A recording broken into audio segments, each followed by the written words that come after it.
Muckle Meg, the Witch of Aldie. A long time ago, in the small village of Aldie, there lived a woman called Muckle Meg. Nobody knew where Meg came from. She just appeared one day as though she'd always been there. That in itself was a curious thing in such a small village where everybody knew everyone else's business. Meg was a skilled healer, as they called it back then, a skilly body. The villagers quickly found out she could cure horses, cows, sheep, and even people of whatever ailed them.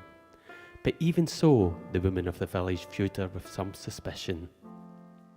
Despite this, Meg's fame spread far and wide, and many young people sought out her cottage, which was just outside the village, to have their fortune told. Meg knew the use of every plant and herb. She also had a magical stone called the Toadstone, or Toadstone to your eye, which could heal all sorts of venomous bites and sores. Legend has it that the stone was obtained from the head of a toad. It was about the size of a pigeon's egg, with a surface as smooth as glass. Meg would work her magic with the stone, then put it into boiling water until the surface became as rough as sandstone. After this change, the stone was put on the affected area and caused a miraculous cure. Meg had a fondness for the Laird of Aldie, who was a good man and a great traveller. There's a story that he once made an expedition to the Holy Land so he could climb Mount Sinai.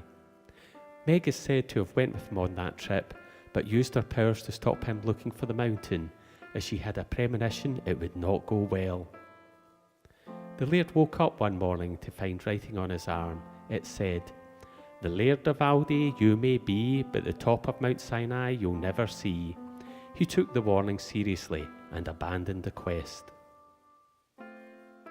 About half a mile from Meg's cottage, there was a hill with a gigantic ash tree in the middle. The tree was hollow and full of very large holes. It was in such a prominent place that it could be easily seen by the whole village. This became a cause of concern for people, as they started to notice that every night the tree glowed as though in flames, and a burning light could be seen shining through the many holes on its trunk. No one would go near the hill at nightfall, as they were all afraid of the tree. After much discussion, it was agreed that Muckle Meg should be consulted, and a deputation of the village women went to Meg's cottage to ask if she knew what was going on. Meg refused to answer any of their questions about the tree, no matter how strongly the women raised their concerns. This enraged them, and the women threatened Meg with all sorts of punishments.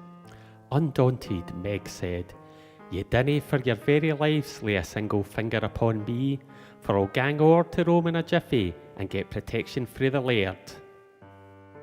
Meg was a poor woman and certainly wouldn't have the money for a trip to Rome. The deputation wondered what made her think she could afford the trip, and laughed at her, asking how she meant to travel to the Laird. But the laughter of these pious ladies soon turned to terror when Meg replied, "Oh, just gimme half an eggshell and I'll be there by the morn."